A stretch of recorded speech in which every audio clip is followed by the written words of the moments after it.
Dia 1. Gênesis. Capítulo 1. No princípio Deus criou os céus e a terra. A terra era vazia e sem forma, definida, e o Espírito de Deus se movia por sobre as águas. Deus disse: haja luz, e houve luz. Deus ficou satisfeito e separou a luz da escuridão. Deus chamou a luz de dia e a escuridão de noite. O dia e a noite juntos formaram o primeiro dia. E Deus disse que as águas se separem entre a expansão do céu em cima e os oceanos embaixo. Deste modo, Deus formou o firmamento, separando as águas que ficaram acima do firmamento das que ficaram abaixo. E assim foi. Deus chamou o firmamento de céu. E houve tarde e manhã. Tudo isso aconteceu no segundo dia. E Deus disse que as águas que estão debaixo do céu se juntem formando mares e oceanos, de modo que apareça a parte seca. E assim foi. Deus chamou a parte seca de terra e as águas de mares, e Deus ficou satisfeito. Então ele disse: que a terra produza toda espécie de vegetação, plantas que deem sementes, árvores que produzam frutos, que por sua vez produzam sementes de acordo com sua espécie. E assim foi. A terra, pois, fez brotar a vegetação, plantas que dão sementes e árvores que produzem frutos, que por sua vez produzem sementes de acordo com sua espécie. E Deus ficou satisfeito. Houve tarde e manhã. Tudo isso aconteceu no terceiro dia. Deus ainda disse que no firmamento do céu haja luzes que iluminem a terra para separar o dia da noite. Essas luzes servirão como sinais para estabelecer as estações, os dias e os anos. Elas brilharão no firmamento do céu para iluminar a terra. E assim foi. Deus fez duas grandes luzes, a maior, o sol, para dirigir o dia, e a menor, a lua, para dirigir a noite. Ele também fez as estrelas.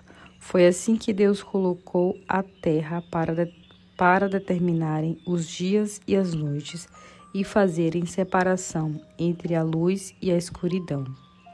E Deus ficou satisfeito. Houve tarde e manhã. Tudo isso aconteceu no quarto dia. Depois Deus disse que as águas se encham de peixes e de outras espécies de vida e voem aves sobre a terra, sobre o firmamento dos céus. E Deus criou os grandes animais marinhos e todo tipo de vida aquática, além das aves, de acordo com suas espécies. E Deus ficou satisfeito.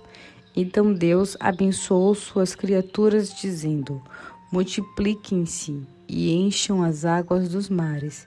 E as aves falou: sejam cada vez mais numerosas, encham a terra. Houve tarde e manhã. Tudo isso aconteceu no quinto dia. E Deus disse que a terra produza seres viventes de acordo com suas espécies, animais domésticos e animais selvagens, segundo as suas espécies. E assim foi. Deus fez os animais selvagens, os animais domésticos e os demais seres vivos da terra, de acordo com suas espécies, e Deus ficou satisfeito.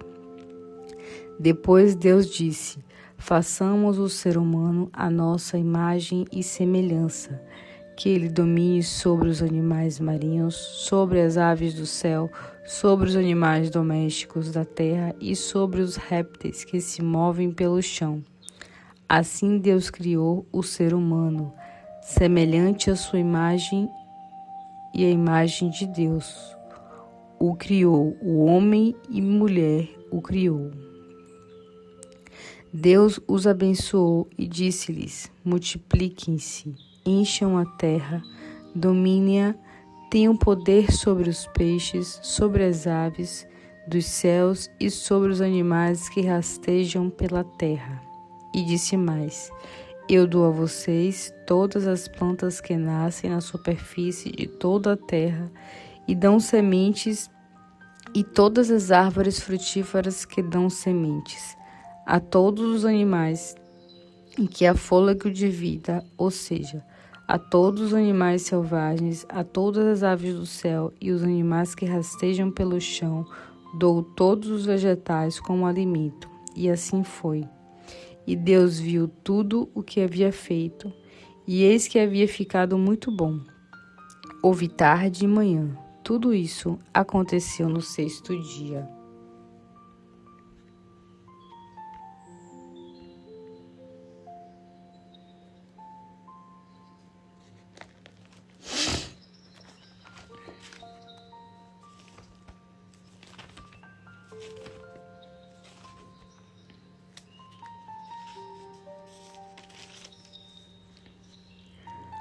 Mateus 1.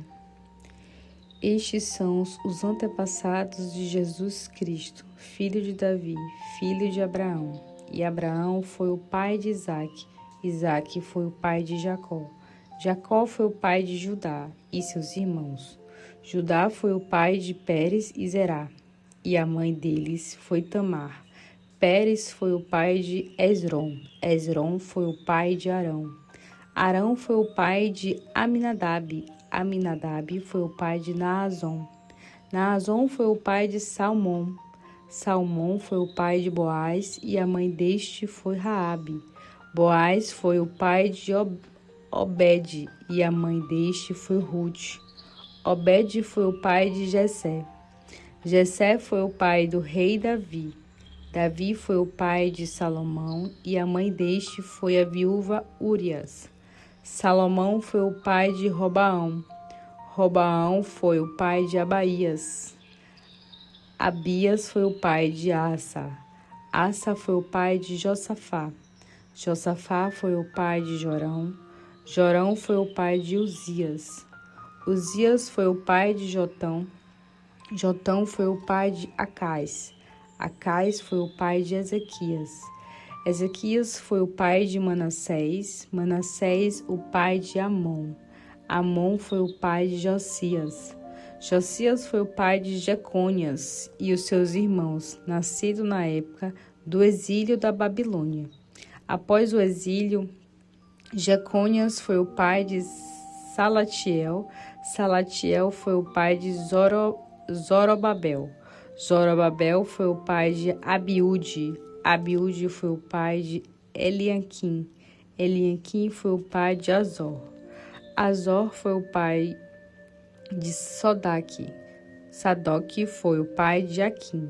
Aquim foi o pai de Eliúde. Eliúde foi o pai de Eleazar. Eleazar foi o pai de Matã. Matã foi o pai de Jacó. Maria, a mãe de Jesus Cristo. Jacó foi o pai de José, que foi o marido de Maria, a mãe de Jesus Cristo, o Messias. Assim houve 14 gerações desde Abraão até o rei Davi, 14 desde o tempo do rei Davi até o exílio e 14 desde o exílio até Cristo. Eis os fatos relativos ao nascimento de Jesus Cristo. Maria, sua mãe, estava prometida para casar-se com José, mas enquanto ela ainda era virgem, ficou grávida pelo Espírito Santo. Então José, seu noivo, sendo um homem justo, decidiu romper o noivado, mas em segredo, porque não queria desonrar Maria publicamente. Ele estava deitado em vigília pensando nisso. Depois dormiu e teve um sonho.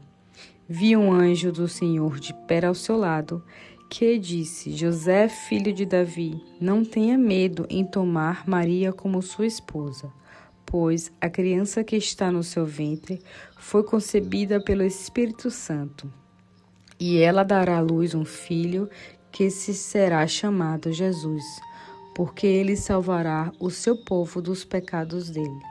Isso aconteceu para que se cumprisse a mensagem que o Senhor tinha dito pelo seu profeta. Ouçam, a virgem ficará grávida e dará à luz a um filho que este chamado Emanuel, que significa Deus está conosco. Quando José acordou, fez com o anjo do Senhor tinha mandado e trouxe Maria para casa como sua esposa. Porém, José não teve relações com ela até seu filho nascer, e ele deu-lhe o nome Jesus.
Esdras, capítulo 1.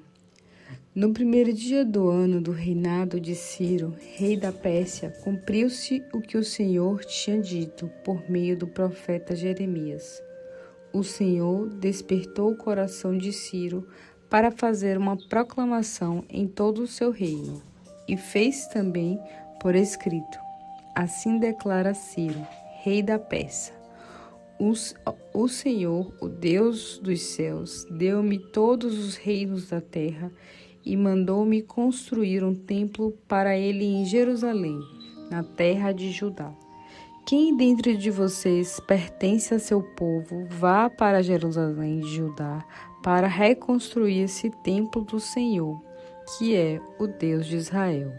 O Deus que habita em Jerusalém. Façam todos... Vou repetir. Esdras, capítulo 1. No primeiro ano do reinado de Ciro, rei da Pérsia, cumpriu-se o que o Senhor tinha dito por meio do profeta Jeremias. O Senhor despertou o coração de Ciro para fazer uma proclamação em todo o seu reino, e o fez também por escrito. Assim declara Ciro, rei da Pérsia: O Senhor, o Deus dos céus, deu-me todos os reinos da terra e mandou-me construir um templo para ele em Jerusalém, na terra de Judá. Quem dentre vocês pertence ao seu povo, vá para Jerusalém de Judá para reconstruir esse templo do Senhor, que é o Deus de Israel, o Deus que habita em Jerusalém. Faço votos de que as bênçãos de Deus estejam com vocês. Os vizinhos devem ajudar nas despesas daqueles que voltarem para a sua terra, doando prata, ouro, bens, animais, além das ofertas voluntárias para o templo de Deus em Jerusalém. Então, Deus despertou um grande desejo nos líderes da tribo de Judá e Benjamim, nos sacerdotes e levitas e em muitos outros para voltarem a Jerusalém imediatamente e reconstruir o templo do Senhor. Todos os vizinhos deram a eles a assistência que puderam, trazendo-lhes utensílios de prata e ouro, mantimentos, animais, objetos de valor, além das ofertas voluntárias para o templo. O próprio rei Ciro mandou tirar os utensílios de ouro e outros objetos valiosos que o rei Nabucodonosor tinha trazido do templo em Jerusalém e colocado no templo dos seus próprios deuses. Ciro, rei da Pérsia, deu instruções a Mitredate, o tesoureiro da Pérsia, para que fizesse uma lista dos objetos e os entregasse a Sesbazar, o chefe dos exilados que voltavam para Judá. Os objetos que Ciro ofertou foram os seguintes: 30 tigelas de ouro, 1000 bacias de prata, 29 incensários de prata, 30 vasos de ouro maciço, 410 vasos de prata de menor valor e 1000 objetos diversos. Ao todo foram entregues 5.400 objetos de ouro e de prata a Sesbazar quando os exilados israelitas vieram da Babilônia para Jerusalém.